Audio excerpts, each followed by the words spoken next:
Buenas tardes, profe. Mi nombre es José Guadalupe Pérez Acuña. Pues soy de mecatrónica de primero U, como ya, pues creo que ya me conoce.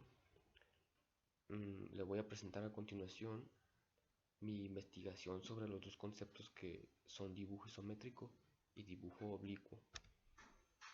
Pero pues antes de adentrarnos en lo que son estos dos conceptos, le voy a explicar el concepto básico que es para mí dibujo. Pues el dibujo es una forma de expresión gráfica que consiste en plasmar imágenes sobre un espacio plano a través de distintos tipos de instrumentos de dibujo, como lo son, por ejemplo, plumas, lápices, pinceles y así, ¿verdad?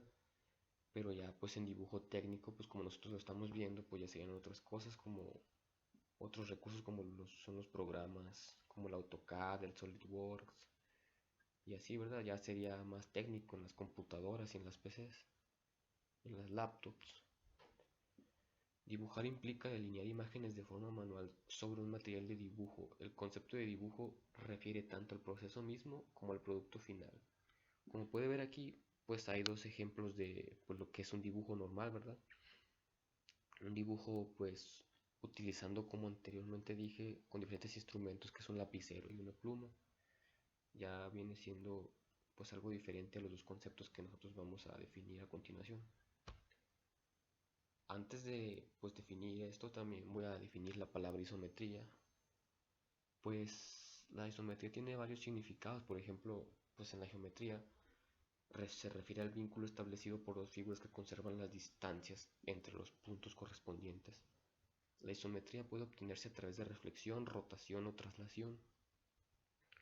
Una figura registra una transformación isométrica en un plano cuando mantiene la igualdad de medidas. Es decir, que el cambio solamente implica una modificación de posición y no de tamaño de forma. La figura inicial y la figura final pues son geométricamente congruentes y semejantes. Una transformación isométrica pues requiere el trabajo con un sistema de coordenadas. Este tipo de sistema permite el movimiento de un punto en cualquier dirección, siempre manteniéndose en el plano en cuestión. La isometría en este marco es una forma de proyección que suele emplearse en el dibujo técnico para representar a escala. La proyección isométrica ayuda a representar un objeto tridimensional en dos dimensiones, pues como es 2D, ¿verdad? Y pues ya voy a presentar lo que es el concepto de dibujo isométrico. Pues es una representación gráfica de un objeto geométrico tridimensional que se reduce a dos dimensiones mediante una proyección paralela, basándonos en tres ejes de tal manera que conserve sus proporciones en cada una de las tres direcciones del espacio: altura, anchura y longitud. Pues aquí pues no se ve muy bien, pero pues le muestro un ejemplo de lo que puede ser un dibujo isométrico, pues porque cumple con todo lo que expliqué anteriormente, ¿verdad? Lo que viene siendo pues una figura isométrica. Y pues la isometría es una de las formas de proyección utilizadas en dibujo técnico que tiene ventaja de permitir la representación a escala y la desventaja de no reflejar la disminución aparente de tamaño que percibe el ojo humano.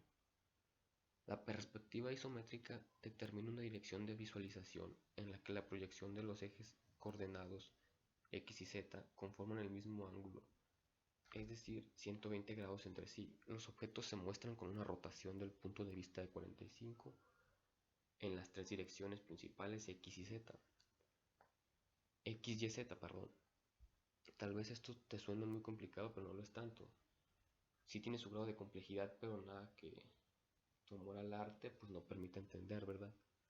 Solamente es cuestión de pues entender estos conceptos bien y entender bien cómo hacerlos. Debido a que la proyección isométrica mantiene las proporciones relativas de un objeto igual en los tres ejes, se utiliza comúnmente en los planos arquitectónicos y técnicos para permitir medidas en el plano para reflejar con precisión las medidas del objeto real o edificio. Esto pues ya viene siendo en su uso pues para que las personas, los arquitectos y los técnicos y todas estas personas que utilicen un dibujo técnico pues sepan las medidas, ¿verdad? Ya nomás, pues como decía anteriormente, van a utilizar las escalas y todo eso para que pues sepan el diseño adecuado y las medidas adecuadas de lo que es el edificio real o el objeto como aquí lo dice.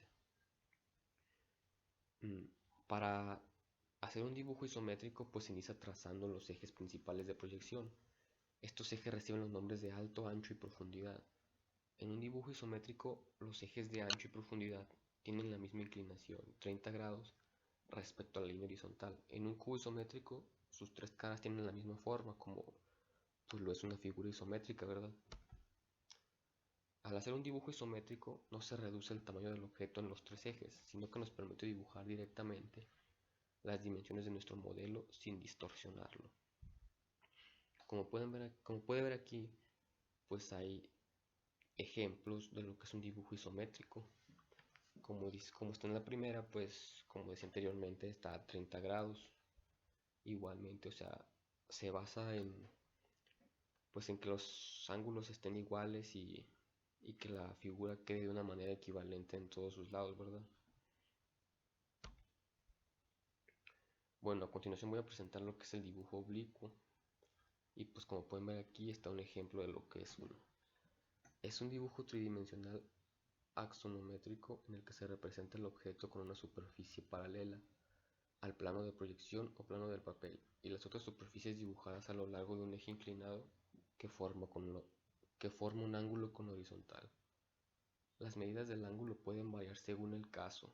Las de mayor uso son las de 30 grados, 45 grados y 60 grados. Es un dibujo tridimensional axonométrico en el que se representa un objeto de superficie paralela. Perdón, aquí se repitió, pero me estoy fijando que se repitió. Disculpe, profe, voy a cambiar a la otra. El dibujo oblicuo se utiliza mucho en ingeniería. Este objeto, bueno, el objeto se dibuja con las características más distinguidas de frente al observador, mostrando la verdadera forma de estas características. Las características circulares, como en agujeros redondos, pueden ser dibujados en su cara principal como verdaderos círculos. En otras formas 3D, las formas circulares deben dibujarse como elipses, para que pues ya de la forma del 3D, ¿verdad? En el dibujo oblicuo, para mostrar el efecto 3D llamado líneas de vista, las líneas paralelas se dibujan de la cara frontal en un ángulo. Pues aquí puede ver un ejemplo de lo que es un dibujo, otro dibujo oblicuo, ¿verdad? Los dibujos oblicuos se realizan en forma análoga a los dibujos isométricos. Así, por ejemplo, los modelos regulares se obtienen trazando líneas paralelas a los ejes. Las líneas ocultas del modelo no se dibujan. Ejes del dibujo oblicuo. Al igual que en el dibujo isométrico, en el dibujo oblicuo se puede representar el sistema de ejes en diversas posiciones, pero teniendo en cuenta siempre que un eje debe ser vertical y otro horizontal, mientras que el tercer eje puede formar cualquier ángulo, el cual representa la profundidad del objeto. Los tipos de proyección oblicua pues son la perspectiva caballera, es cuando se realiza un dibujo oblicuo con el eje inclinado utilizando ángulos de 45. Mediante este método, todas las dimensiones sobre el eje se representan en su verdadero tamaño. Los dibujos que se realizan en perspectiva caballera se ejecutan rápidamente, siendo muy sencilla su construcción, además de poseer una gran aplicación en el dibujo industrial y mecánico. Pero estos dibujos en general dan una apariencia un poco desproporcionada y alargada, distinto a como es en realidad. Y como pueden ver aquí, pues están los ejemplos de lo que es la perspectiva caballera o proyección caballera. Ya depende de cómo se quiera llamar. El segundo es el dibujo de gabinete. Es cuando el eje de profundidad se reduce a 3 cuadros de su tamaño o a la mitad. Se contrarresta el alargamiento, resultando más natural cuando se han utilizado ángulos de 45 grados. Por ejemplo, en la primera, pues podemos ver que está inclinado a 45 grados como lo dice en el concepto, ¿verdad? Y pues aquí podemos ver una diferencia entre lo que es la perspectiva caballera y el dibujo de gabinete. Están casi iguales, pero tienen sus diferentes dimensiones. Y pues eso fue todo de mi parte, profe. Muchas gracias por su atención.